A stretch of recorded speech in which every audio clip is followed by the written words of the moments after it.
믿음이 약한 형제가 빠지는 문제는 항상 두려움의 영, 두려움의 정신에 노예가 되어 있다는 것입니다. 왜냐하면 그는 사물들에 대해서 명료하지 못하고 분명히 두려움이 많은 종류의 사람이며 항상 자기 입장을 방어하고 싶어 하는 데다 자기가 옳다는 것을 확신하고 싶어 하기 때문입니다. 그의 사고방식이 교훈보다는 두려움의 정신에 의해 통제받고 자신을 지킬 필요성에 의해 조정받기 때문에 자연히 원칙과 규례들을 많이 만들어내는 경향을 매우 보입니다. 자신이 그 일을 하기 때문에 모든 사람도 그렇게 해야 한다고 생각합니다. 그 목록을 자기 자신에게만 적용하지 않고 다른 사람 모두에게도 적용하려 듭니다. 모든 사람마다 자기가 세워놓은 그 개념과 패턴에 따라주기를 바랍니다. 이러한 고집은 순전히 그가 두려움의 영에 속해 있다는 사실에 기인하는 것입니다.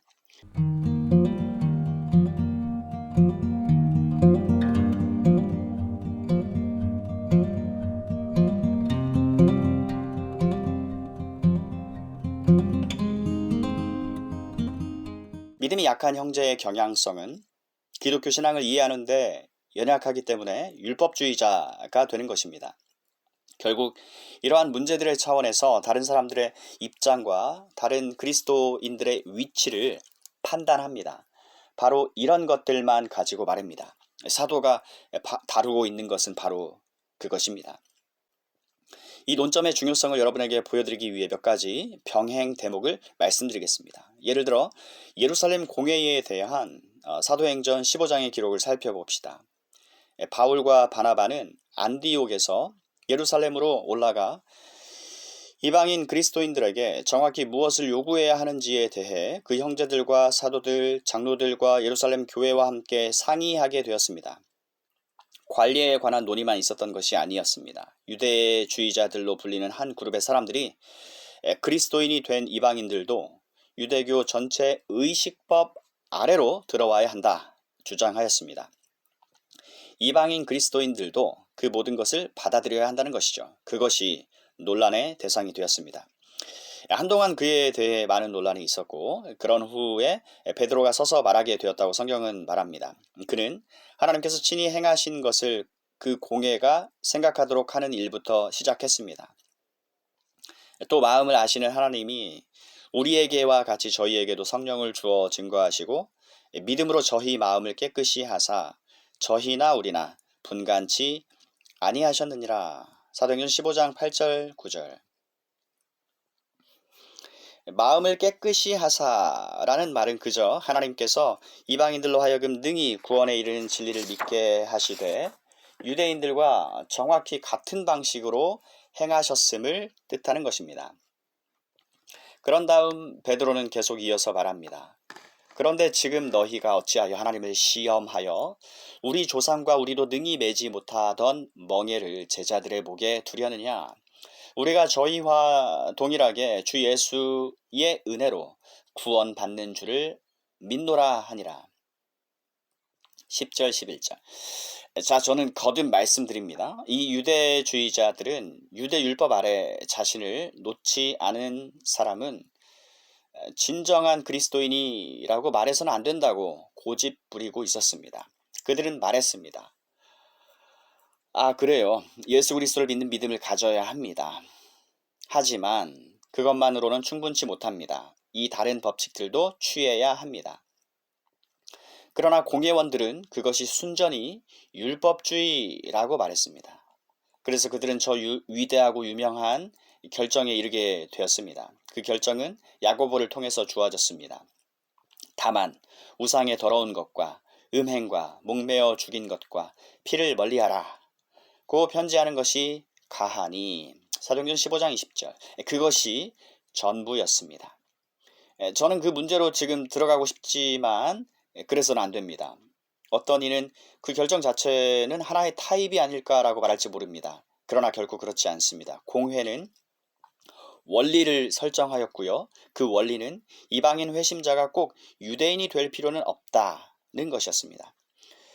그러나 동시에 문제를 일으키는 것을 방지하고 유대인들에게 손상을 끼치지 않고 그 전환기에 일을 해 나가기 위해서 공회는 이방인 그리스도인들이 어떤 일들을 하지 않도록 권고를 하였습니다. 로마서 14장 중심 부분에 들어갈 때 그 점에 대해서 해석하기 원합니다. 왜냐하면 사람들은 사도 바울이 여기서마저 일관성을 잃고 있다고 생각하는 것 같기 때문입니다. 저는 사도 바울이 일관성 없는 사람이 아니었음을 여러분에게 보여줄 수 있습니다. 그는 본질적인 것을 견고히 붙잡고 서 있었습니다. 그러나 본질적이지 않은 것들에 대해서는 사랑으로 할 준비가 되어 있었습니다. 갈라디아서 2장에서 우리는 두 번째 매우 흥미로운 신뢰를 발견합니다. 베드로는 이런 문제들을 아주 분명히 알게 되었습니다. 그러나 갈라디아서 2장에서 사도 바울은 우리에게 이렇게 말합니다. 베드로가 안디옥에 이르렀을 때에 책망할 일이 있기로 내가 저를 면책하였노라. 야고보에게서 온 어떤 이들이 이르기 전에 베드로가 이방인과 함께 먹다가 저희가 오자 그가 할례자들을 두려워하여 떠나 물러가매 남은 유대인들도 저와 같이 외식함으로 바나바도 저희의 외식에 유혹되었느니라.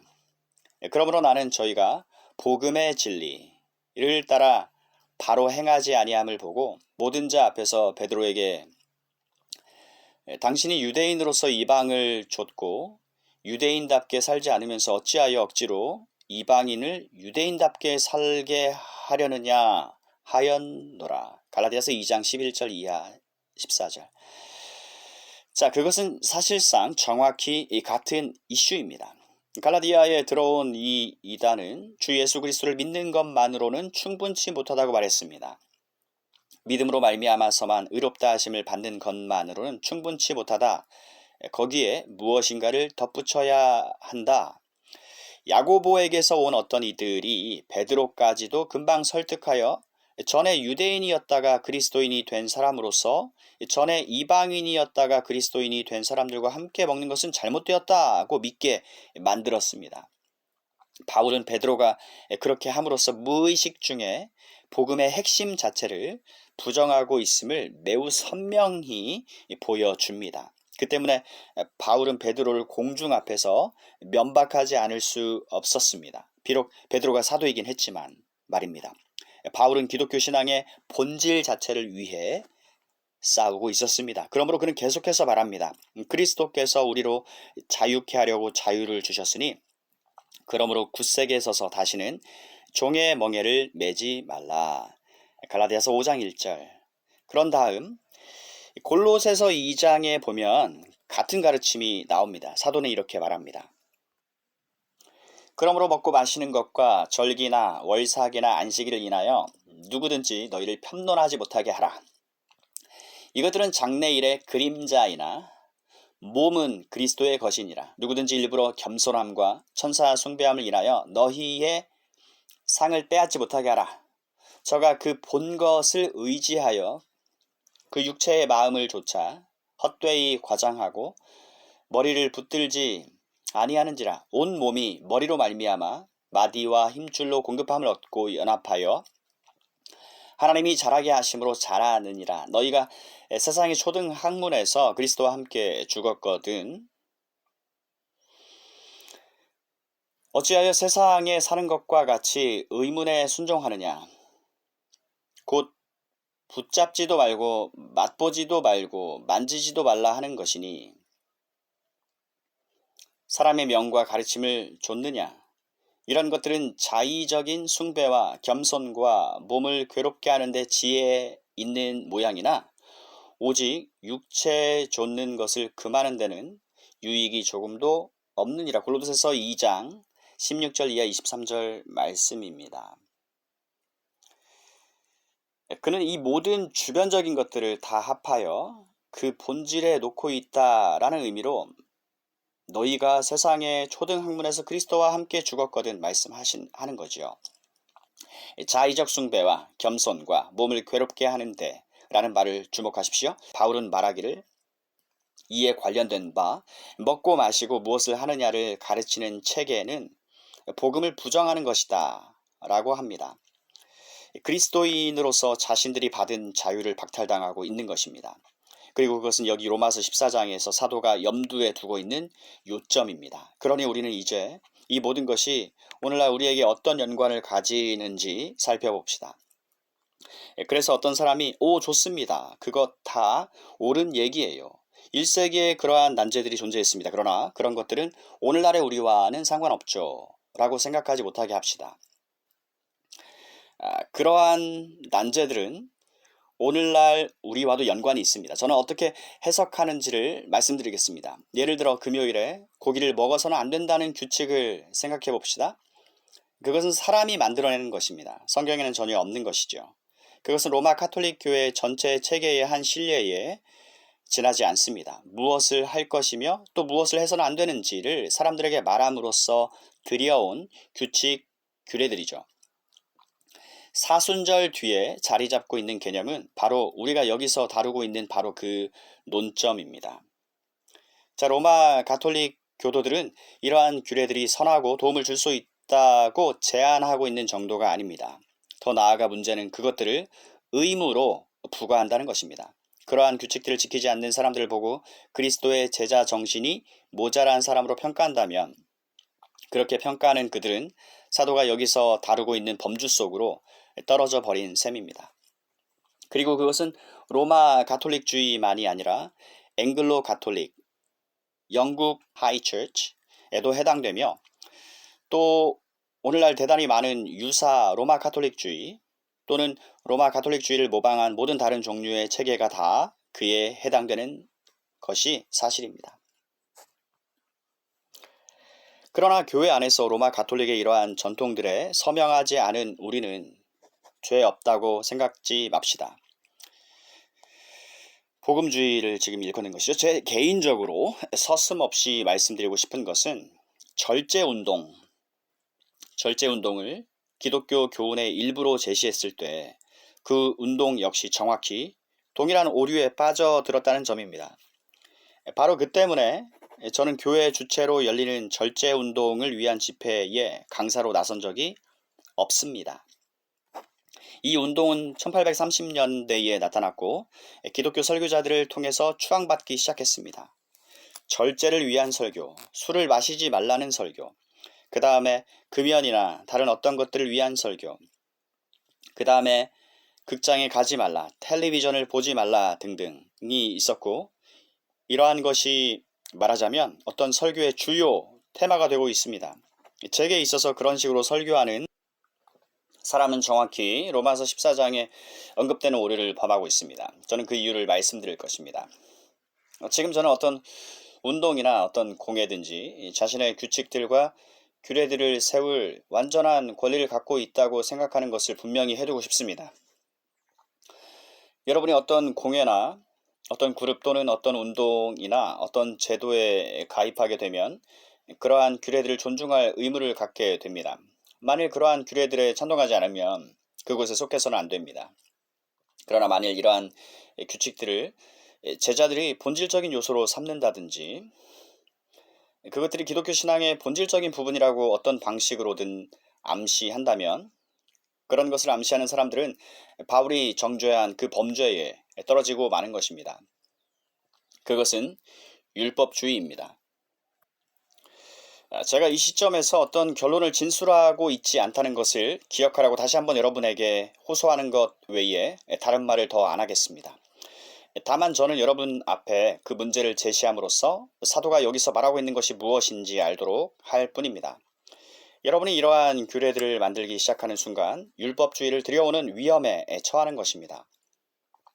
물론 이런 일은 매우 자주 일어났지요.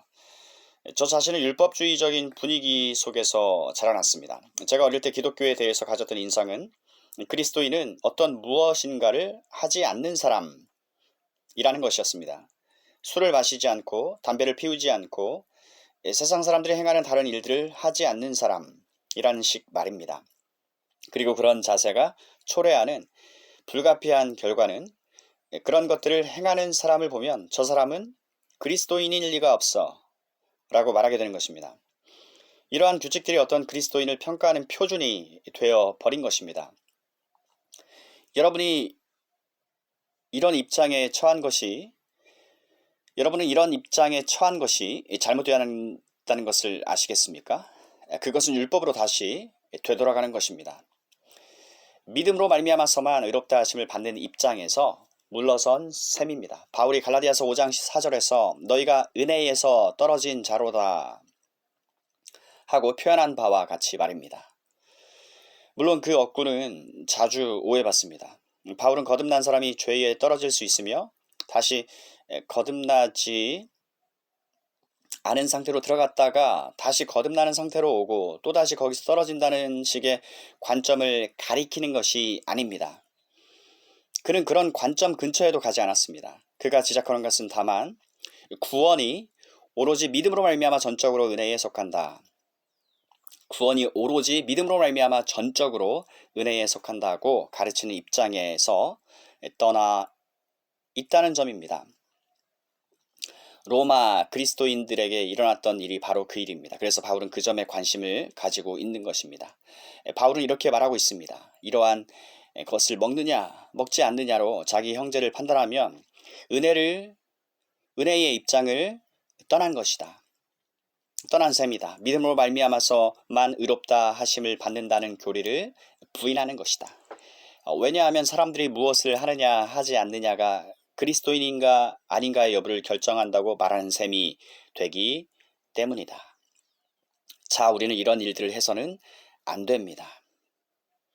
우리 모두 자신을 점검해야 합니다. 율법주의적인 태도를 가지는 잘못을 범하고 있거나 그런 적이 없습니까? 제가 지적한 바와 같이 여러분은 그리스도인임에도 불구하고 때때로 아주 무의식적으로 행위로 말미암아 의롭다 하심을 받는다는 입장으로 물러갈 수 있습니다. 행위로 말미암아 의롭다 하심을 받는다는 입장으로 물러갈 수 있습니다. 여러분은 교리의 적용이나 교리를 실체화 시키는 면에서 항상 일관성을 가질 수 없습니다. 이러한 종류의 과민한 이해 또는 남을 판단하는 경향, 본질적이지 않은 부차적인 문제들을 중심적인 위치로 끌어올리고 그것들을 하나님과 그 사람의 관계에 대한 그의 입장이나 지위를 결정하는 요인으로 삼는 이 경향성은 항상 믿음이 연약함의 표지입니다. 그것은 순전히 율법주의이고 그것이 여러분 자신과 형제 자매를 판단하도록 이끌 때 이것은 매우 심각한 문제가 되며 위험한 처지에 들어가게 되는 것입니다. 바로 그러한 경우입니다. 3절 마지막 어구와 4절에서 말씀드릴 것입니다만 사도는 일단 잠정적인 답변을 주고 있습니다. 그 일들 자체에 대한 자신의 의견을 제시하기 전에 그는 말합니다. 들어라. 너희는 형제들을 판단하지 말아야 한다. 어째서 판단하지 말아야 합니까? 첫째, 하나님께서 그 형제들을 받으셨기 때문입니다. 둘째, 남의 하인을 판단할 권한이 그들에게 없기 때문입니다. 셋째, 이 더 강한 사람에 관해서 걱정할 필요가 없기 때문입니다. 그 사람이 보전받는 방식이 있습니다. 과민한 이해, 두려움의 정신은 잘못된 것입니다. 그것은 하나님의 자녀로서의 자유를 누리지 못하는 것이고 그리스도께서 우리로 자유케 하신 그 자유에 견고히 서 있지 못하는 모습입니다. 오늘 이 시간에는 로마서 14장 강의 제3장 대번의 결론으로 내달아가는 오류 그 내용을 함께 나누었습니다. 우리 주님의 이름으로 평안을 빕니다. 아멘.